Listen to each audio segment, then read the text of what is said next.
পৃথিবী আমার আসল ঠিকানা নয়, মরণে কি দিন মুছে দেবে সকল রঙিন পরিচয়। ঠিক না বলেন? পৃথিবী আমার, বলেন না, আসল ঠিকানা নয়, মরণ কি দিন মুছে দেবে সকল রঙিন পরিচয়। পৃথিবী আমার আসল ঠিকানা নয়। ঠিক কিনা বলে? এজন্য আমার নবীজি স্মরণ করায়া দেয়, শোনো, কাফা বিল মাউতি ওয়াইদান, একজন মানুষের জন্য মৃত্যু এটা সবচেয়ে বড় ওয়াজ। সারা জীবন ওয়াজ শুনবা, মারা যেতে হবে, মরে যেতে হবে, এই কথা যদি জেনে না থাকে দুনিয়ায় কোনোদিন পাপ বন্ধ হবে না। ঠিক কিনা বলে? মানুষের যত পাপ এ জমিনে সংগঠিত হয়, খুঁজতে গেলে দেখবেন মানুষ যত অঘটন ঘটায় সব মানুষ একদিন মারা যাবে এই কথা ভুলে যাওয়ার কারণে। ঠিক কিনা বলে? এজন্য আমরা মরে যাব, চলে যেতে হবে, এ দুনিয়ায় থাকতে পারবো না, এই কথাটা আমরা দিলে গেঁথে নিতে পারবো ইনশাআল্লাহ? সবাই পারবো ইনশাআল্লাহ? দেখবেন যদি দিলে এই কথাটা থাকে, আমি তো এই দুনিয়ায় স্থায়ী থাকবো না, আমাকে একদিন মরে যেতে হবে, এক চিন্তা ঢুকলে চিন্তা বাড়বে। যখন আপনার ভিতরে এই চিন্তা ঢুকবে একদিন তো আমাকে মরে যেতে হবে, তখন চিন্তা আসবে যাব কোথায়। দেখবেন চিন্তা করে আমাকে তো কবরে যেতে হবে, তখন চিন্তা করে দেখবেন কবরে তো কেউ থাকবে না, তখন চিন্তা করে দেখবেন হায় কবরে কি নিয়ে যাব, তখন চিন্তা করে দেখবেন এমনে এমনে এমনে এমনে চিন্তা বাড়তে বাড়তে একদিন দেখবেন আপনার মগজে ঢুকে গেছে যে আল্লাহ আমাকে পাঠাইছে, ওই আল্লাহকে রাজি আর খুশি না করে কবরে গেলে তো আমার কোনো উপায় নাই। ঠিক কিনা বলে? মুহতারাম হাজিরিন, এই জন্য আল্লাহ পাক রব্বুল আলামিন, বন্ধুরা আমার, কবরের কথা যেন স্মরণ থাকে, আমরা যেন দুনিয়ায় এসে সেই রবকে ভুলে না যাই, যেই রব আমাদেরকে পাঠাইছেন, যেই রব আমাদের হায়াতের মালিক, মৌতের মালিক, যেই রব আমাদের জীবিকার মালিক, যেই রব আমাদের সুখ দুঃখের মালিক। বান্দা বান্দি যেন দুনিয়ায় এসে ওই রবকে ভুলে না যায়। এই জন্য আমার আল্লাহ মানুষদেরকে হেদায়েতের পথে পরিচালিত করার জন্য, আমার আল্লাহর সন্তুষ্টির পথে পরিচালিত করার জন্য যুগে যুগে দুইটা জিনিস পাঠায়া দেয়, যার একটার নাম হচ্ছে রিজালুল্লাহ, আল্লাহর নবী, আর একটার নাম হচ্ছে কিতাবুল্লাহ, আল্লাহর কিতাব। ঠিক কিনা বলে? যুগে যুগে আমাদের মাঝে আল্লাহর পয়গম্বর আসছে, প্রত্যেক জাতিকেই আল্লাহ তাআলা সেই আল্লাহকে যেন না ভুলে যায়, আল্লাহকে যেন চিনতে পারে, এই জন্য নবী পাঠাইছেন। নবীরা এসে সেই জাতিকে ওই রবের কথা স্মরণ করায় দিয়েছে, আর ওই মানুষ যেন তার জীবন সুন্দরভাবে পরিচালিত হয়। এই জন্য আল্লাহ পাক রব্বুল আলামিন যুগে যুগে কিতাব দিয়েছেন। সর্বশেষ যেই কিতাব এ জমিনে এসেছে বলেন, সেই কিতাবটার নামটা কি একটু আওয়াজ করে বলেন, আরো জোরে বলেন? আল কোরআন। দারুল উলুম হামিউস সুন্নাহ কওমি ও হাফিজিয়া মাদ্রাসায় বন্ধু আমার, আল্লাহর পাঠানো সেই কিতাবটাকেই হেফাজত করা হয়। এত কি করে শুকর তার করিয়া দায়, এত ভালোবাসো কেন মালিক আমার। সবাই বলে না, এত ভালোবাসো কেন মালিক আমায়। আলহামদুলিল্লাহ। সোয়াইল বাইতুল জান্নাত জামে মসজিদ ও দারুল উলুম হামিউস সুন্নাহ কওমি ও হাফিজিয়া মাদ্রাসা হাফেজ ছাত্রদের দিস্তারবন্দি উপলক্ষে আয়োজিত আজকের এই মাহফিলের যথাযোগ্য সম্মানিত শ্রদ্ধাভাজন সভাপতি আল্লামা মুফতি আবুল মনসুর ফারুকি আল মুজাদ্দিদি সাহেব, শেখুল হাদিস, জামিয়া রশিদিয়া মাদ্রাসা, মিরপুর, ঢাকা। আজকের মাহফিলের সম্মানিত আমন্ত্রিত হযরত উলামায়ে কেরাম, দূর দূরান্ত থেকে আগত আমার অত্যন্ত শ্রদ্ধাভাজন মুরব্বী বাবারা, কলিজার টুকরা যুবক বন্ধুরা, স্নেহের কচি কাচারা, পর্দার আড়ালে বসে ওয়াজ শ্রবণকারী আমার শ্রদ্ধা মা ও বোনেরা, সর্বপ্রথম আমরা শুকরিয়া আদায় করতে চাই ওই মহান মালিকের দরবারে, যেই মহান মালিক অত্যন্ত দয়া করে, মায়া করে, মোহাব্বত করে, ভালোবেসে অত্র সমাজের বিভিন্ন ঘর থেকে বের করে করে আল্লাহ পাক আজকের এই রাতের জন্য আমাদের এই সমাজের বিভিন্ন জায়গার গুনাহের পরিবেশ থেকে হেফাজত করে আল্লাহ তাআলা আমাদেরকে গুনাহ মাফের একটা মজলিসে এনেছেন। আমরা খুশি না বেজার? তুমি আবার একবারে বেশি কমাই লাইছো, বেশি কমাই লাইছো, আরেকটু দাও হালকা। মুহতারাম হাজিরিন, আমি খুব বেশি লম্বা চড়া সময় নষ্ট করব না, আর ওয়াজ করার মতো কোনো যোগ্যতাও আমার নাই। আমি তাকরার করব, আমার মুরব্বীদের থেকে যেই কথাগুলো শুনেছি সে কথাগুলো নিজের ইসলাহের নিয়তে এবং আমার কোন মুসলমান ভাই বন্ধু বোনের যদি একটু উপকার হয় সেই নিয়তে একটু তাকরার করব শুধুমাত্র। খুব বেশি লম্বা চড়া সময় নিব না। তবে আমি যতটুকুন কথা বলবো এই সময়ের মধ্যে আমার কিছু প্রশ্ন থাকবে। আশা করি আপনারা মনোযোগ সহকারে প্রশ্নগুলো শুনবেন এবং উত্তর দিবেন। মুহতারাম হাজিরিন, আজকের এই সমাজে এই যে প্যান্ডেলটা, এই প্যান্ডেলের এরিয়ার বাহিরে যেই জায়গা আছে, আশেপাশে এমন কোন জায়গা আছে কিনা যেখানে এখনো রানিং গুনাহ হচ্ছে? আছে কি? আমি কিন্তু বলি না, আপনারা বলছেন, কারণ আপনাদের সমাজ আপনারাই জানেন। এই যে এখানে একটা ইবাদত হচ্ছে, আশেপাশে মাইকের আওয়াজের ভিতরের সীমানার মধ্যেই কিছু মানুষ হয়তো কিছু জায়গায় গুনাহ করতেছে, এটা কি বিশ্বাস হয়?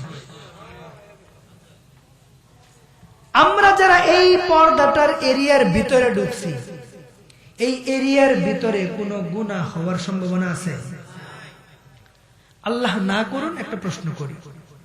মনে করেন এই আজকের রাত্রিতে এই প্যান্ডেলের ভিতরে আমরা যারা আছি, এই মুহূর্তে যদি এখানে কারো মৃত্যু চলে আসে, ওই ব্যক্তিটা আমার রাসূলের হাদিস সাক্ষ্য দেয়, মৃত্যুবরণ করার সাথে সাথে যদি শিরককারী না হয়, তওবা করার আগ মুহূর্তে যদি শিরককারী না হয়, তাহলে ওই ব্যক্তিটা এই প্যান্ডেলের ভিতরে যদি মারা যায়, সরাসরি আমার আল্লাহর জান্নাতে ঢুকে যাবে।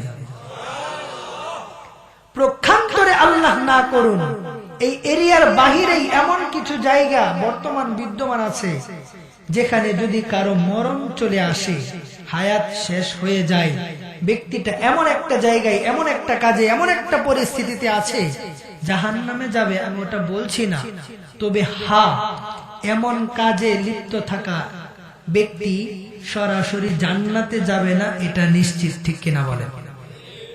তাহলে আমাদেরকে, যাদেরকে আল্লাহ এই জান্নাতে ঢুকার যে একটা দুনিয়ার বাগান, যেটাকে জান্নাতের বাগান বলা হয়, জান্নাতের অংশ, এখানে আল্লাহ তাআলা আমাদেরকে কবুল করে এনেছেন, আমরা খুশি না বেজার?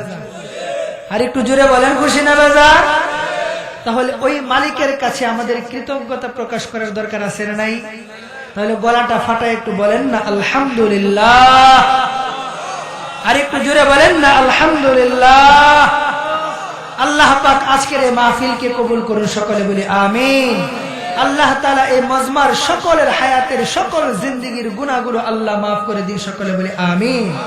আল্লাহ পাক সোয়াইল বাইতুল জান্নাত জামে মসজিদ ও দারুল হামিয়ুস সুন্নাহ কওমি ও হাফিজিয়া মাদ্রাসাকে কবুল করুন, সকলে বলি আমিন।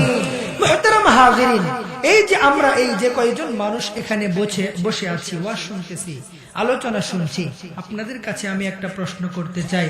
আমাদের প্রত্যেকের জীবনে এমন একটা সময় অতিবাহিত হয়েছে কিনা যখন আমরা কেউ এই দুনিয়ায় ছিলাম না? কথা মনে হয় বুঝেন নাই, মনোযোগ লাগবে, আরো অনেক মনোযোগ লাগবে। এমন একটা সময় কি আমাদের জীবনে গেছে যখন আমরা এই দুনিয়ায় ছিলাম না? গেছে? সবারই গেছে? আপনারা মনে হয় এখনো ভালো করে বুঝতেছেন না, আবারও বুঝছেন। আমরা এখানে যারা আছি, আমরা কি দুনিয়া সৃষ্টির পর থেকে এই জমিনে আছি? আমাদের পূর্বে অনেক মানুষ অতিবাহিত হয়েছে না? তারাও কিন্তু একসময় ছিল না, আসছে আবার গেছে। আমাদের প্রত্যেকের জীবনেও এমন একটা সময় অতিবাহিত হয়েছে যেটা রব সূরাতুদ দাহরে জানাইছেন। এমন একটা সময় আমাদের অতিবাহিত হয়েছে যখন আমরা কেউ এই দুনিয়ায় ছিলাম, এখন এই যে সুন্দর করে এলাকায় বসবাস করছি, ওয়াজ শুনতেছি, নামাজ পড়তে আসি, মাদ্রাসা চালাই। বলেন আবার আমাদের জীবনে এমন একটা সময় আসবে কিনা যখন আমরা কেউ আবার এই দুনিয়ায় থাকবো? সত্য। যেমন ছিলাম না এটাও সত্য, এখন আছি এটাও সত্য। সবাই কয় না, কারো কারো সন্দেহ আছে না। আপনারা জেনে আসেন, ওটা বিশ্বাস হয় না। আবার এমন একটা সময় সবার জীবনে আসবে যখন আমরা কেউ এ দুনিয়ায় থাকবো না, এটাও সত্য। এবার আমাকে আওয়াজ দিয়ে বলেন, দুনিয়ায় যে আমি ছিলাম না, দুনিয়ায় আমাকে পাঠিয়েছেন কে? জোর হলো না। আল্লাহর নাম নিতে লজ্জা আছে বাজান, গলা ফাটায় বলা যায় না। আমাদেরকে পাঠিয়েছেন কে? এই যে এখন দুনিয়ায় সুস্থ সবল আছি, সুন্দরভাবে জীবন পরিচালনা করছি, সবকিছু ঠিকঠাক। বলেন তো আমাদেরকে সুন্দরভাবে এই জমিনে পরিচালনা করছেন কে? আবার যখন এ দুনিয়া থেকে চলে যাব, আমাদের হায়াতটা শেষ করবেন কার ইশারায়? কে আমাদের মরণ দিবেন বলেন তো? তাহলে একটু আওয়াজ করে বলেন, মুসলমানের ইয়াকিন, মুসলমানের বিশ্বাস, মুসলমানদের হায়াতের মালিক কে?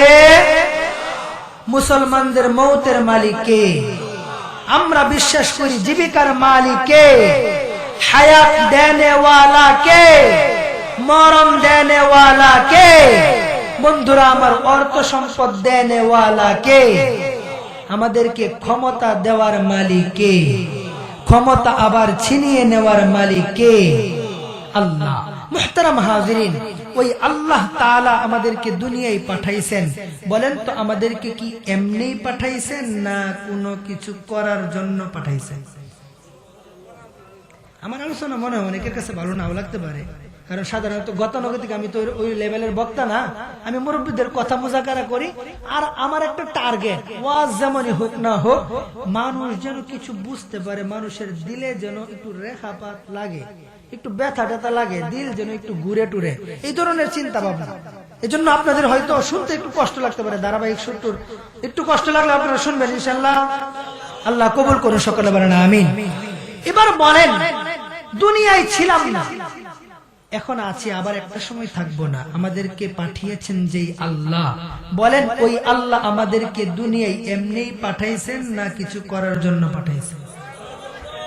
আমার আল্লাহ কোরআনে কারীমের এক আয়াতে বলেন, শোনো, আফা হাসিবতুম আন্নামা খালাকনাকুম আবাসা ওয়া আন্নাকুম ইলাইনা লা তুরজাউন। তোমরা কি মনে করো যে তোমাদেরকে আমি আল্লাহ এমনিই বানাইছি আর দুনিয়ায় এমনিই পাঠাইয়া দিছি, যেমনে মন চায় এমনিই চলবা, যা মন চায় তাই করবা? তোমাদের কি এটাও মনে হয় ওয়া আন্নাকুম ইলাইনা লা তুরজাউন, আবার একদিন আমার কাছে আসতে হবে না? তোমরা কি এটাই মনে করো? মালিকের প্রশ্ন।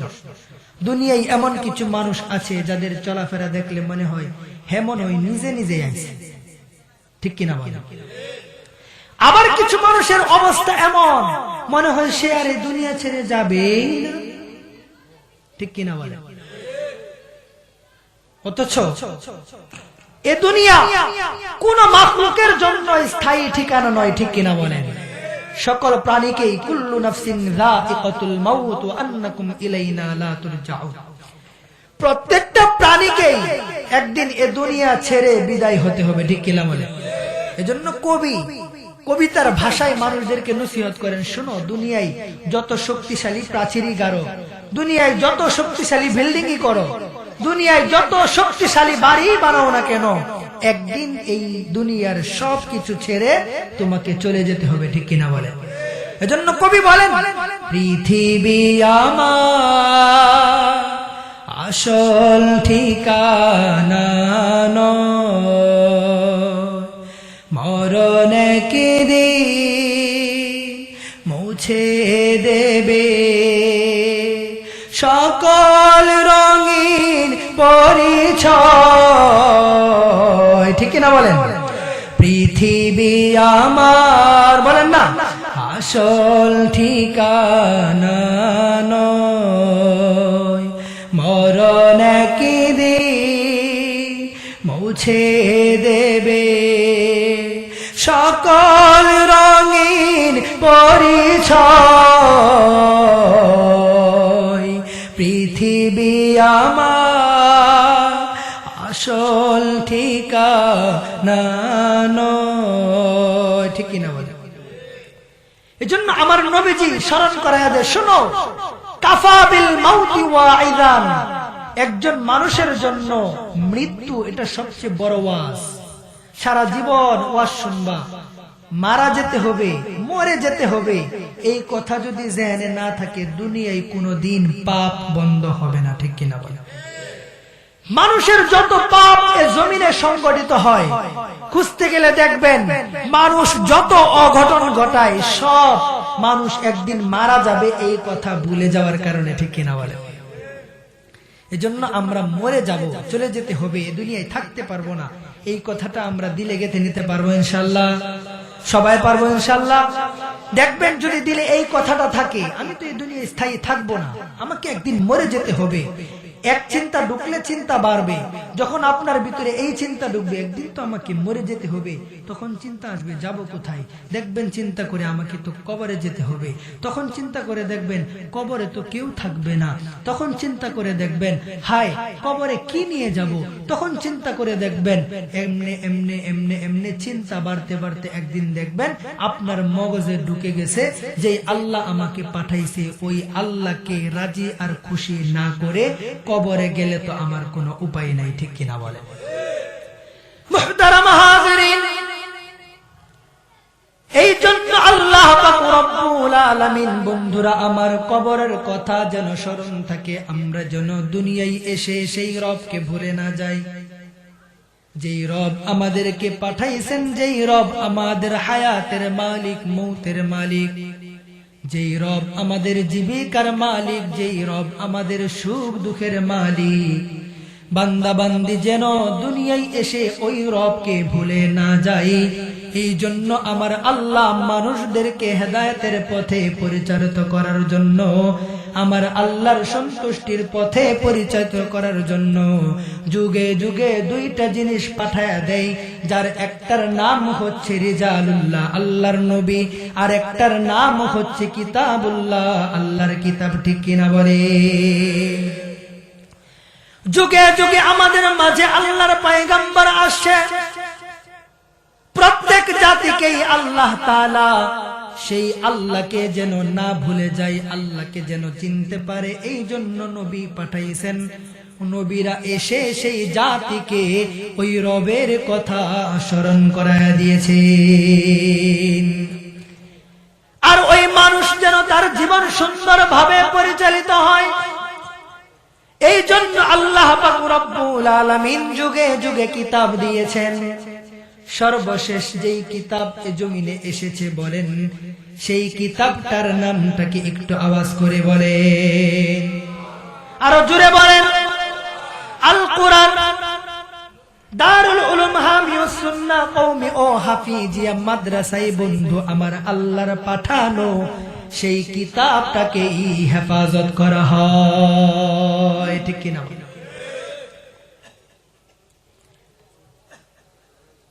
কিছু কিছু মানুষ প্রশ্ন করত যে কওমি মাদ্রাসা, এই ধরনের মাদ্রাসাগুলোর দরকার কি, মাদ্রাসাগুলো দিয়ে কাজ কি, মাদ্রাসাগুলো কি করে, কওমি মাদ্রাসা কি, এমন অনেকে প্রশ্ন করত। আবার কেউ কেউ উত্তর দিত এমন প্রশ্ন করলে যে বাংলাদেশের কওমি মাদ্রাসা হচ্ছে জঙ্গি তৈরির কারখানা। নাউজুবিল্লাহ বলেন। মনে হয় আপনাদের? আচ্ছা বলেন, কওমি মাদ্রাসা কি জঙ্গি তৈরির কারখানা? অনেকে বলতে চাইতো কওমি মাদ্রাসা বাংলাদেশের জন্য গজব। আপনারা মনে হয় শুনেন নাই, আমি বানায় বলতেছি। আবার কেউ কেউ বলতো যে বাংলাদেশ অনেক এগিয়ে যেত, মাগার হুজুর গোল লাগে পারে না। ঠিক কিনা বলে? আবার মাঝে মধ্যে কেউ কেউ সত্য কথাও বলতো। আমাদের হারিয়ে যাওয়া আপা, তিনার একটা কথা আমার মনে আছে, তিনি বলতো না, কওমি মাদ্রাসা আছে বিদায়ী আমরা এখনো সহি শুদ্ধ দ্বীন ইসলাম চিনি। ঠিক কিনা বলে? তো আল্লাহর এই কোরআনকে যারা বিভিন্ন ভাবে, এই কোরআনের প্রতিষ্ঠানকে যারা বিভিন্ন ভাবে উপস্থাপন করেছে, যারা বলেছে কওমি মাদ্রাসা জঙ্গি তৈরির কারখানা, কওমি মাদ্রাসায় বিভিন্ন ধরনের জঙ্গি তৈরির ট্রেনিং দেওয়া হয়, বাংলাদেশের হুজুররা বাংলাদেশের জন্য গজব, এই ধরনের বিভিন্ন কথা যারা আল্লাহর এই কালামকে নিয়ে বলতো, আল্লাহ পাক রব্বুল আলামিন সহ্য করে নাই। আল্লাহর কোরআন আর আল্লাহর কোরআনের প্রতিষ্ঠানের সাথে বেয়াদবি করার কারণে আল্লাহ পাক বাংলাদেশের মাটি ছাড়া করে দিয়েছে, ঠিক কিনা বলেন? এজন্য কোরআনের প্রতিষ্ঠান ভাই মামুলি জিনিস না, মামুলি জায়গা না। এই কোরআনের প্রতিষ্ঠানকে মুহাব্বত করা মানে ডাইরেক্ট আল্লাহর কোরআনকে মুহাব্বত করা, আর আল্লাহর কোরআনকে মুহাব্বত করা মানে আমার রাসূলকে মুহাব্বত করা, আমার আল্লাহকে মুহাব্বত করা। আর আল্লাহর জমিনের এই কোরআনকে অবজ্ঞা করা, কোরআনের সাথে বিদ্বেষী লালন করা, কোরআনের প্রতিষ্ঠানের সাথে বিদ্বেষী লালন করা, আমার রাসূলের সাথে বিদ্বেষী লালন করা, আমার আল্লাহর সাথে বিদ্বেষী লালন করার নামান্তর, ঠিক কিনা বলেন? মুহতারাম হাজিরিন, এই জন্য আল্লাহ পাক যুগে যুগে যেই দুইটা জিনিস পাঠাইতেন উম্মতকে হেদায়েতের পথে চালানোর জন্য, বন্ধুরা আমার, তার মধ্যে একটা হচ্ছে রিজালুল্লাহ, আল্লাহর নবীগণ, আর একটা হচ্ছে কিতাবুল্লাহ, আল্লাহর কিতাব। আল্লাহর রিজাল মনোনীত নবীগণ, একটা সময় সিস্টেম এমন ছিল, কোন ভূখণ্ডে আল্লাহ নবী পাঠাইছেন, ওই নবীর হায়াত শেষ হয়ে গেছে, সাথে সাথে আল্লাহ আরেকজন নবী পাঠাইয়া দিছেন। কিন্তু আপনার আমার নবী মুহাম্মদুর রাসূলুল্লাহ, সবাই পড়েন সাল্লাল্লাহু আলাইহি ওয়াসাল্লাম, দুনিয়া থেকে বিদায় হওয়ার পর বলেন তো দুনিয়ায় কোন নবী এসেছে নাকি? যদি কেউ এসে দাবি করে আমি তো মুহাম্মাদের পরে নবী, ওটা নবী না কাফের? জুড়ে বলেন নবী না কাফের? আমার নবী বলেন ইন্নাহু সায়াকুনু ফি উম্মতি কাযাবুন ওয়া সালাসুন কুল্লুহুম ইয়াজআমু আন্নাহু নাবিয়্যুল্লাহ ওয়া আনা খাতামুন নাবিয়্যিন লা নাবিয়্যা বাদি। আমি বিদায় হওয়ার পর দুনিয়ায় কমাস কম 30টা মিথ্যাবাদীর আগমন ঘটবে, যেই মিথ্যাবাদীগুলো এসে দাবি করবে তারা প্রত্যেকেই নবী। ও আমার উম্মত শুনে রাখো, আমার পরে আর কোন নবী নাই, আমি হলাম শেষ নবী। আমার পরে নবীদার সবগুলো হচ্ছে আল্লাহর জমিনের নিকৃষ্টতম কাফের, ঠিক কিনা বলেন? এই জন্য আমার আপনার নবীর পরে যেই নবী দাবিদার গোলাম আহমদ কাদিয়ানী, এই গোলাম আহমদ কাদিয়ানী এবং তার অনুসারী যারা আছে, গোটা দুনিয়ার সমস্ত হক্কানি উলামায়ে কেরামদের ফতোয়া কাদিয়ানী এবং এই কাদিয়ানীর অনুসারী সবগুলো হলো কাফের, কাফের, ঠিক কিনা বলে? মাসআলা আরো ক্লিয়ার করেন। কেউ যদি উদার হতে গিয়ে এক কথা বলে না, যাকে তাকে কাফের বলা যাবে, কাদিয়ানীদেরকে কাফের বলা যাবে। কাদিয়ানী যেমন কাফের, কাদিয়ানীদেরকে যারা কাফের মনে করবে না তারাও কাফের, এটাই পৃথিবীর ফতোয়া, ঠিক কিনা? তাহলে আমাদের সজাগ থাকতে হবে, ঈমান যেন কোনোভাবেই নষ্ট না হয়। যে কথা বলছিলাম যে আল্লাহ নবী পাঠাইছেন, কিতাব পাঠাইছেন, উদ্দেশ্য একটাই, বান্দা যেন দিন থেকে সরে না যায়, ওই জান্নাতের পথ থেকে যেন সরে না যায়, দিন থেকে যেন সরে না যায়, আল্লাহর পথ থেকে যেন দূরে সরে না যায়। এই কাদিয়ানী নামক আল্লাহর জমিনের ফিতনা সহ অসংখ্য ফিতনা আছে, যাদের মূল টার্গেটই হচ্ছে মুসলমানদের ছলে বলে কলে কৌশলে ঈমান নষ্ট করা, ঠিক কিনা বলে? হিজবুশ শয়তান একটা দল আছে না, চিনেন তো আপনারা নাকি? হিজবুশ শয়তান চিনেন না? এটার নাম কি হিজবুশ শয়তান না অন্য কিছু? হিজবুত তাওহীদ, ওটা নাম দিয়েছে হিজবুত তাওহীদ। ওই হিজবুত তাওহীদের যে ইমাম, এই ইমামে ঠিক মতো সূরা ফাতিহাটাও পড়তে পারে না, ঠিক কিনা বলে? আপনারা মসজিদে ইমাম নিয়োগ দেন না? কথা বলেন, ইমাম নিয়োগ দেন না? যদি আপনারা এই মসজিদের জন্য একজন ইমাম প্রয়োজন পড়ে, যদি ইন্টারভিউ দেন, যে বিসমিল্লাহও পারে না তারেও যদি এই বুড়ে রাখেন, দাড়ি যদি একটু কাটা থাকে, তার ইমাম নিব? কয় না সবাই? আর হেই ইমামের দাড়ি নাই, তাহলে যারা এরা ইমাম বানায় নিছে এরা ইমানের হালত কি? আর নামাজের ট্রেনিং এর যে অবস্থা, মনে হয় পিছদা কেউ পিড়াইতেছে, ঠিক কিনা? এমন ইমান নষ্ট করার শত্রু বাংলাদেশে মুমিনদের আছে না নাই? বিভিন্ন সাইনবোর্ড লাগায়া ঘটনা মনে করতেছে, কইলে তো অনেক লম্বা হয়ে যাবো, কইতাম না।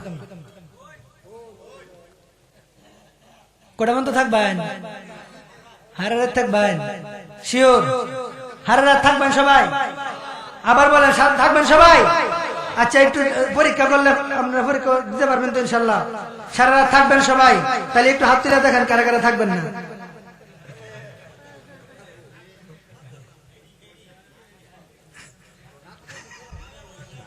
হুশ ছাড়া সারা রাত থেকে লাভ নাই, হুশ নিয়ে আধা ঘন্টা থাকলেও লাভ আছে। মুহতারাম হাজিরিন, এজন্য আমি যে কথা বলছিলাম, আমাদের সমাজের একজন ইমাম নিয়োগের জন্য যদি একটা দাড়ি কাটা সভাপতিরও কমিটি বানান, দেখবেন নিজে দাড়ি চাচা মাগার ইমামের দাড়ি একটু কাটা থাকলে তাকে ইমাম নিবে না, ঠিক কিনা বলে? অথচ বাংলাদেশের জাতীয় ইমাম হয়ে গেছে, মুখের মধ্যে দাড়ি নাই, আউযু বিল্লাহ বিসমিল্লাহ পারে না। বন্ধুরা আমার বলেন, এরা কি মুসলমানদের ইমাম হওয়ার যোগ্যতা রাখে? এরা কি মুসলমানদের ইমাম না? এই সেলিম হলো শয়তানের ইমাম, ঠিক কিনা বলে? এখন শুধু ঠিক বললেই হবে না, বাংলাদেশের 3 মাস আগে পরিস্থিতি চেঞ্জ হয়ে গেছে, ঠিক না? এখন পুনরায় নতুন আরেক স্বাধীন বাংলাদেশ বলতে পারেন। এই স্বাধীন বাংলাদেশে আমি যেখানেই যাচ্ছি, গোটা বাংলাদেশে কিছু প্রস্তাবনা আমার পেশ করে থাকি, আপনাদের সামনেও পেশ করব। নাম্বার 1, 1 নাম্বার, আপনাদেরকে তথ্য দিচ্ছি, গত 5 আগস্টের আগ পর্যন্ত যারা দেশ চালাইছেন তাদের নামের সাথে স্বৈরাচার উঠেছে, ঠিক কিনা বলে? যুক্ত হয়েছে না স্বৈরাচার? কেন হয়েছে? একমাত্র বাংলাদেশে আলেমদের উপরে নির্যাতন করার কারণে, ঠিক কিনা বলে? দেশ 50 বছর টার্গেট নিতে আমাদের কোনো সমস্যা ছিল না, আলেমদের উপর আঘাত একবারে গুরুপুত্তন ভাবে ধ্বংস করে দিয়েছে। এই স্বৈরা শাসকগণ তারা একটা টার্গেট নিয়ে কাজ করেছে, বাংলাদেশে যত ভণ্ড ছিল, যত ভণ্ড এদেরকে রশি ছাইরা দিছে, আর হক্কানি উলামায়ে কেরামদেরকে ধরে ধরে জেলে ভরে দিয়েছে, ঠিক কিনা? এরকম ভণ্ড বেশ অনেকগুলো দেখাইতে পারবো। আলহামদুলিল্লাহ, অনেক ভণ্ড ইতিমধ্যেই নীরব নিস্তব্ধ হয়ে পিছন দিকে ফিরা শুরু করছে, সুর নরম হওয়া শুরু করছে। এখন শুধু আগের মতো বসে আর প্রতিবাদ ঠিকঠাক বললে হবে না। আমার কিছু প্রস্তাবনা গোটা বাংলাদেশে পেশ করছি, আপনাদের কাছেও পেশ করি। আগামীর বাংলাদেশে গ্রামগঞ্জ থেকে, শহর থেকে, বন্দর থেকে, গোটা বাংলাদেশ থেকে আওয়াজ তুলতে হবে, আমরা মুসলমান, আমাদের ঈমান রক্ষার পাহারাদার বাংলাদেশের হক্কানি উলামায়ে কেরামদেরকে আমাদের সামনে রাখবো। হক্কানি উলামায়ে কেরামদেরকে মাইনাস করে কোন ভণ্ড চন্ড ইমাম দাবি করতে চাইবে, কোন ভণ্ড চন্ড আলিম দাবি করতে চাইবে, কোন ভণ্ড চন্ড ইসলামের রাহবারের দায়িত্ব চাইবে, ইসলামের রাহবারি করার পদক্ষেপ নিতে চাইবে, আমাদের সামনে আসবে ইমাম সেজে। ও বন্ধু, বিভিন্ন সূরত নিয়ে আমাদের সামনে আসবে। আগামীর বাংলাদেশে শুধু ঠিকঠাক বললেই হবে না, বাংলাদেশের সকল ভণ্ডদেরকে জুতা পিটা করে বিদায় করতে হবে, ঠিক কিনা বলেন? ও দুনিয়ার ইমানদারেরা শুনো, তোমরা নিজে এবং তোমাদের পরিবার পরিজনকে আমার আল্লাহর জাহান্নাম থেকে বাঁচাও। স্বয়ং আল্লাহ নিজে বলেছেন। মুহতারাম হাজিরিন, আমি শুধুমাত্র টাচ দিব। 1 নাম্বার, আল্লাহ বলেন ইয়া আইয়ুহাল্লাযীনা আমানু, ও ঈমানদারেরা। ভালো করে বুঝছেন? শেষের দিকে আমার কথা, ইয়া আইয়ুহাল্লাযীনা আমানু, ও ঈমানদারেরা, তুমি নিজে জাহান্নাম থেকে বাঁচো, তোমার পরিবার পরিজনকে জাহান্নাম থেকে বাঁচাও। এবার আমাকে বলেন, আল্লাহ ঈমানদারদেরকে জাহান্নাম থেকে বাঁচতে বলতেছেন, ঈমানদাররাও কি জাহান্নামে যাবে নাকি? যাবে না? ওয়াজ শুনি ঠিকই, মূল জায়গায় আমাদের জ্ঞান কম। ঈমানদাররাও জাহান্নামে যাবে অবশ্যই, কারণ আল্লাহ বলেন ইয়া আইয়ুহাল্লাযীনা আমানু কু আনফুসাকুম ওয়া আহলিকুম নারা। ইমানদাররা জাহান্নাম থেকে বাঁচো। এখন আমাদের ফজিলত শুনতে শুনতে ধারণা এমন হয়েছে, ইমান আনার পরে জীবনেও নামাজের দরকার নাই, ইমান আইনা শিরকও করতেছি, কুফরি করতেছি, সব করতেছি, আর বিশ্বাস কি ইমান আনার পরে জাহান্নামে যাওয়ার ভাব নাই। ঠিক কিনা বলেন? এই জ্ঞান ধারণা থাকতে থাকতে শিরিক করি, কুফর করি, ইমান আনার পরে আবার সেই ইমান নষ্ট করে বসে আছি, খবরও নাই। ঠিক কিনা বলেন? ইমানদাররাও জাহান্নামে যাবে, তবে কাফেরদের মতো স্থায়ী ভাবে না, যেটা 14 নম্বর পারার 1 নম্বর আয়াতে ব্যাখ্যায় আসছে। রুবামা ইয়াওয়াদ্দুল্লাযীনা কাফারু লাউ কানু মুসলিমিন, এই আয়াতে বলছেন। তবে শর্ট করি, যেহেতু টিকেট আসছে, আল্লাহ ইমানদারদেরকে জাহান্নাম থেকে বাঁচতে বলছেন কেন? কারণ কাফেররা যাবে স্থায়ী ভাবে, আর ইমানরা যদি ইমান নষ্ট না করে অস্থায়ী ভাবে হলেও জাহান্নামে যেতে হবে। তবে ওই জাহান্নাম এমন জায়গা না যেখানে অস্থায়ী ভাবে গেলেও আরামে থাকা যায়। জাহান্নাম এমন এক জায়গা বন্ধু, জান্নাত যেমন আল্লাহ চির শান্তির ঠিকানা করে বানাইছেন, আবার জাহান্নাম আল্লাহ চির শাস্তির ঠিকানা বানাইছেন। এই জন্য কোরআনে কারিমে যুগে যুগে আল্লাহ কিতাব পাঠায়া, নবী পাঠায়া মানুষদেরকে ওই জাহান্নামের বর্ণনা শোনাইছেন, জান্নাতের বর্ণনা শোনাইছেন, যাতে করে মানুষ জাহান্নাম থেকে বাঁচে, জান্নাতে যায়। সর্বশেষ কথা, জাহান্নাম থেকে বাঁচতে হলে প্রথম যে জিনিস দরকার সেটার নাম ঈমান। দ্বিতীয় আরেকটা জিনিসের দরকার আছে, সেটা হচ্ছে ঈমানের সাথে নেক আমল। বন্ধুরা আমার, আমাদের মুরব্বীরা বলেন নেক আমল ছাড়া যেমন ঈমানেরও দাম নাই, আবার ঈমান ছাড়া নেক আমলেরও দাম নাই।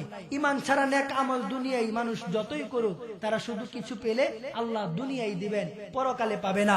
আর ঈমান আনার পরে যদি কোনো নেক আমল যোগ না করে, তাহলে এই ঈমানের কারণে জান্নাতে যাবে ঠিকই, তবে নেক আমল না করার কারণে, বদ আমলের কারণে জাহান্নামে কিছুদিন গিয়া পিটনা টিটনা খায়া তারপর আবার ফিরে আসতে হবে। ঠিক কিনা বলেন? এবার বলেন, সর্বশেষ প্রশ্ন করি, উত্তর দেন। জাহান্নামের যে শাস্তি, এই দুনিয়ার কোন মানুষের কিঞ্চিত পরিমাণ সেই শাস্তি সহ্য করার ক্ষমতা আছে কারো? তাহলে আমরা কি জাহান্নামে যেতে চাই না জান্নাতে যেতে চাই? তাহলে জান্নাতে যেতে হলে উলামায়ে কেরামদের সাথে সম্পর্ক রেখে, কোরআনের সাথে সম্পর্ক রেখে, ভালো নেককার সালেহিন জাকিরিন মানুষদের সাথে সম্পর্ক রেখে রেখে নেক কাজগুলো চিনে চিনে আমাদেরকে নেক কাজ বেশি বেশি করতে হবে, এবং যেই কাজগুলো করলে জাহান্নামে যাওয়া লাগে ওই কাজগুলো থেকে বাঁচতে হবে। ঠিক কিনা বলেন? এবার সর্বশেষ কথা আমাকে বলেন, নামাজ পড়লে জান্নাতে যাওয়া যায় না নামাজ ছাড়লে? ফতোয়া সবাই জানেন। এই এলাকার কয়জন মানুষ নামাজ পড়ে বলেন? সবাই কিন্তু ফতোয়া জানে যে নামাজ পড়লে জান্নাতে যাওয়া যায়, নামাজ ছাড়লে জাহান্নামে যাওয়া লাগে। কিন্তু আমরা জানি, কিন্তু অন্তরে ফিট করি না।